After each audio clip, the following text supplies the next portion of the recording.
A shareholder proposal is essentially a recommendation from a shareholder that a corporation or its board take a particular action, which the shareholder intends to present for voting at a shareholder meeting.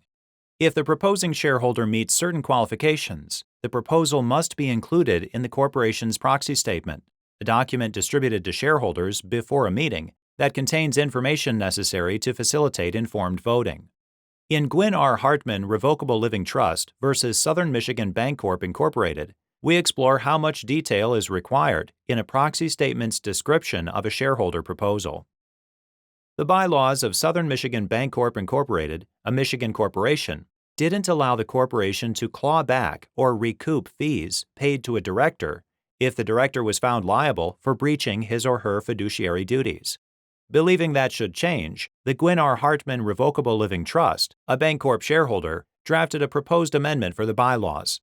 When the trust asked Bancorp's board to include the proposal in the proxy statement distributed to shareholders before the meeting, the board refused. Instead, the board had the proxy statement say only that a shareholder intended to present a proposal to amend the company's bylaws. The statement didn't provide any details about what aspect of the bylaws the amendment concerned.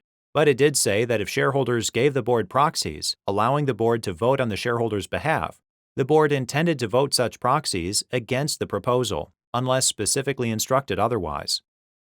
At the meeting, the proposal flopped, with only 150,000 shares voting in favor and 1.7 million voting against.